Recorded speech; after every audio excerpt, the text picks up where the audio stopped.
The next physiography division, we are going to study the peninsular plateau. In the earlier part, you have studied about the northern plain and the Himalayan region. These both I have explained in detail in the earlier part. The videos are also uploaded. Now we'll move toward the next part, the peninsular plateau. The peninsular plateau is one of the old region in the world, not only in India, this is in the world. This region is called shield. Shield means that region which never went under the water. So this peninsular plateau is shield on the world. The African plateau and peninsular plateau, these both are shield in the world. It means these both regions never went under beneath the water. About the peninsular plateau, we will study. The peninsular plateau is divided in a two part again. The same section is divided in a two part. Central highland, this is called central highland, and the southern part is called Deccan plateau. The central highland is again divided in a different divisions: Malwa plateau, Bundelkhand plateau, Bagelkhand plateau, Chota Nagpur plateau. The Deccan plateau is divided in the different part, that is the Deccan plateau, Maharashtra plateau, Karnataka plateau. This is the region of Dandakaranya plateau and Telangana plateau. About every we will study. In the eastern part, again some part you are looking. This is the extended part of the peninsular plateau. So this plateau, this part is also part of the peninsular plateau. Maybe it is not connected with the main peninsular plateau, but this is the part of the peninsular plateau. This map already you are looking in your book also. This triangular region is the peninsular plateau. First, you will see about the central highland. The central highland from the Narmada river. The Narmada river is the south of the central highland. Then Aravalli ranges in the northwest. This complete part belongs to the central highland, and the southern is the Deccan plateau. About central highland we will study here.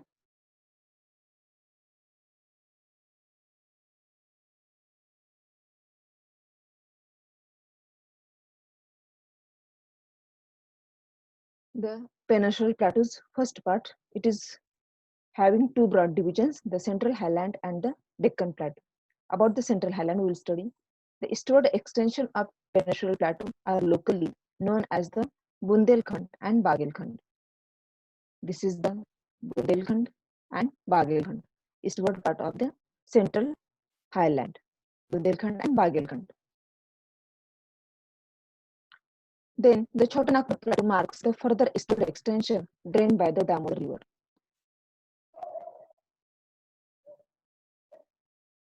In the map already I have said here, the Chotanagpur plateau, which is having eastward of the central highlands.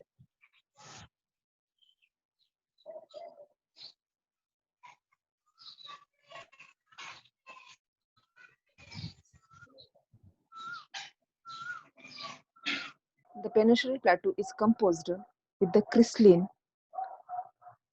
and igneous and metamorphic rocks. Igneous rocks, the rocks which are formed from the lava. The peninsular plateau is formed due to the explosion of the lava. That is why these are formed with the igneous rocks. Not only igneous rocks, but also the metamorphic rocks are also part of this peninsular plateau. It was formed due to the breaking and drifting of the Gondwana land, and thus making of it part is oldest landmass. The drifting we have studied in the earlier part. It is formed due to the drifting of the Gondwana land. This plateau has broad and shallow valleys and rounded hills. On this plateau, different valleys are there, shallow valleys are there, and rounded hills are also here. This plateau consists of two broad divisions, that's already we have seen, the central highland and the Deccan plateau.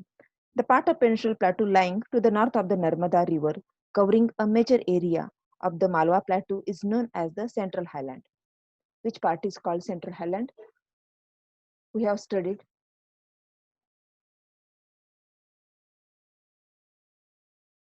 The part of Peninsular Plateau, which is to the north of the Narmada River, is called Malwa Plateau, Bundelkhand Plateau, and eastward the Chota Nagpur Plateau.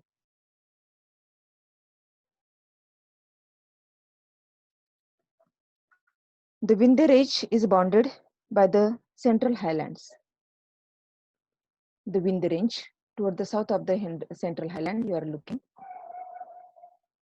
The southern part is covered by the Vindhya Range. This is called Vindhya Range. Central Highland on the south and the Aravallis on the northwest. These are the Aravallis. It's are on the northwest. Always remember the directions properly. Understand the directions properly. The Central Highland is covered from the south by the Vindhya Range. To the northwest, it is Aravallis. The further westward extension gradually merges with the sandy and rocky desert of Rajasthan.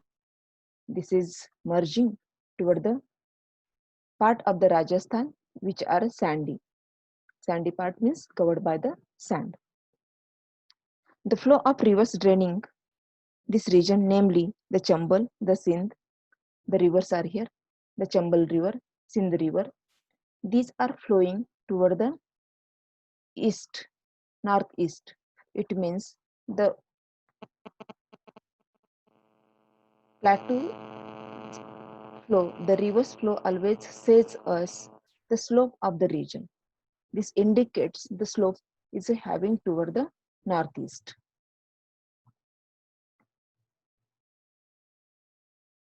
The Central Highland are wider in the west. In the west, it is looking wide than the east. In the east, it is not wide, it is narrow. But in a west, it is the wider.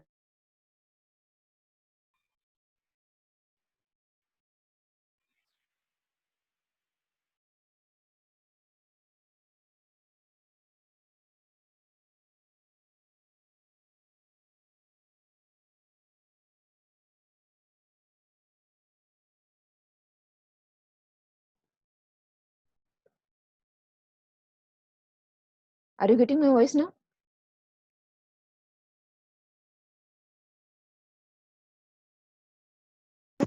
The extension of this plateau is wider in the west and narrower in the east. This part we have studied.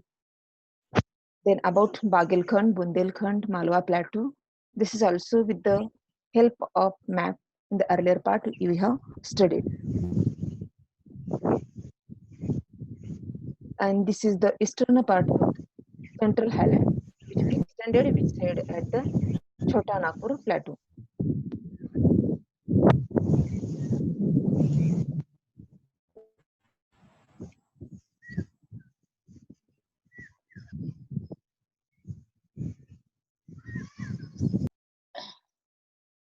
Okay, now we'll turn toward the next part of this peninsular plateau, that is the Deccan Plateau. The Maharashtra, where we are living, it is the part of the Deccan Plateau. So, with the structure of Deccan Plateau, you people are very known. What kind of soil is there? What kind of structure of rocks is there? These all things you are new. With the different techniques, with the trips, you understood also different parts of the Deccan Plateau. About this, we will study. The Deccan Plateau is a triangular landmass that lies to the south of the river Narmada. This is the triangular landmass. Landmass means big land region. It is lying south toward the Narmada. This is the Narmada river, and from the to the south of the Narmada, the Deccan Plateau is lying, and to the north to the Narmada, the Central Highland is lying. When explaining, when there is a particular question about the Peninsular Plateau, you have to explain the two divisions and the marking of the land The Narmada river is a marking, Satpura ranges is also marking. So these things you have to write in detail properly. The very interesting part this is, if you will study with interest, you will understand and you will get interest to learn the geography also. The Satpura range flanks its broad base in the north while the Mahadev, this is the Satpura flank, Mahadev hills. These are the hills which are shown with the broad red line. These are showing the hills. Satpura range, Mahadev hills and Kaimur hills. These are the hills which are north of the Deccan Plateau.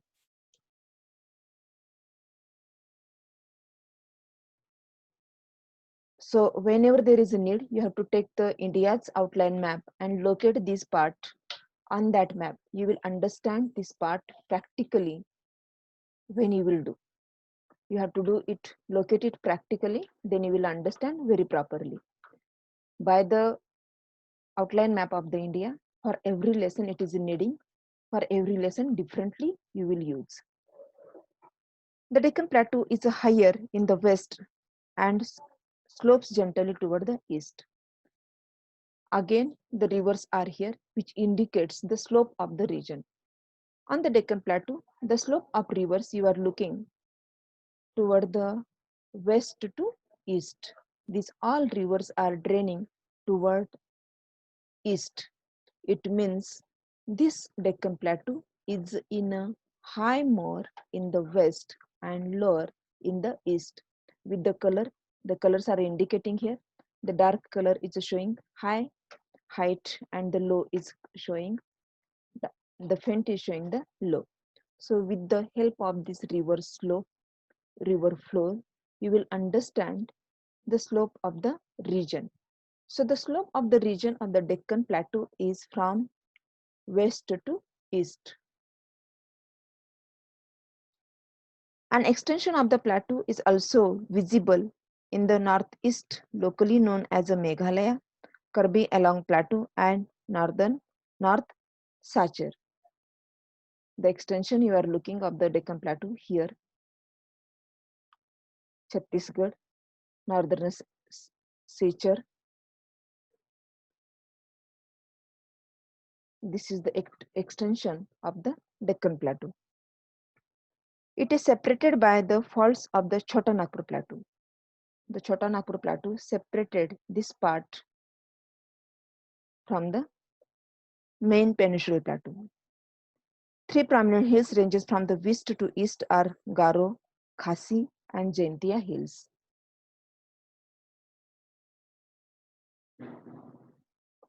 In the earlier one map, I have shown about the eastward extension.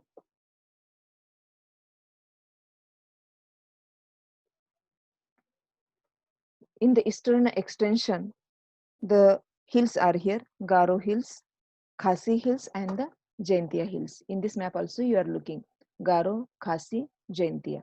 These hills are separated, or this plateau region is separated from this plateau, and due to Chota Nagpur plateau this is separated.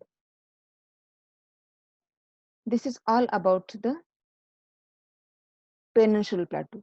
Some part of this plateau is remain now, the Western Ghat and the Eastern Ghats, which borders to the peninsular plateau. First we will see about the Western Ghat, then we will see toward the Eastern Ghat. While studying the Eastern Ghat and Western Ghat, if you will study comparatively, so you will understand very easily. The Western Ghat is a continuous.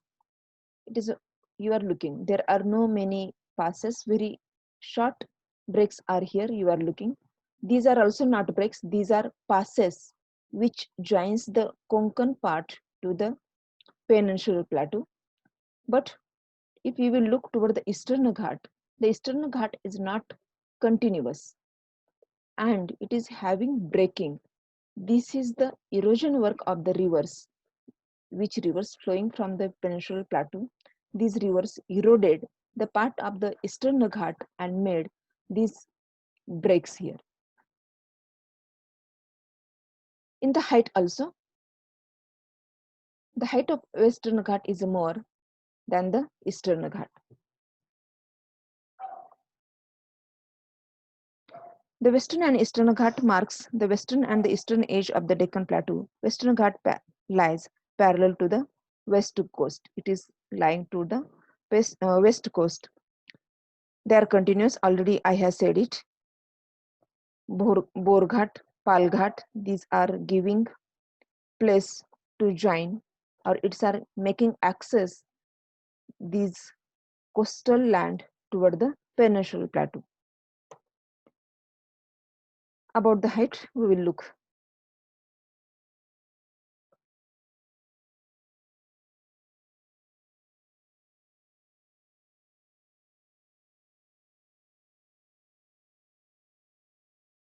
The Western Ghat and Eastern Ghat comparatively it is shown. The Western Ghat lies on the western margin of the Deccan Plateau. The Western Ghats are higher in elevation. Their average elevation is from 900 to 1600 meters. But the Eastern Ghats are lower in elevation in a height. Their average elevation is a 600 meters. It is 900 to 1600 meter. But the Eastern Ghats height is just average height is 600 meters. So easily you will understand which part is heighted. The Western Ghat is having continuous chain. They can be crossed through the passes only. The Eastern Ghat, the mountain chains are not continuous and are denuded, weathered or eroded by the rivers which flow into the Bay of Bengal. No major rivers has cut across them.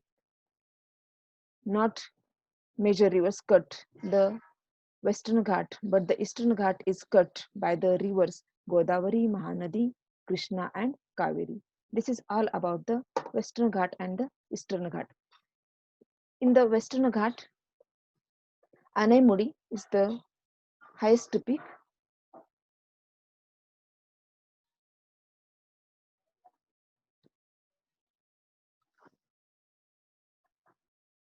In the Western Ghat, Anaimudi is the highest peak. The height of this peak is given 2695 meters.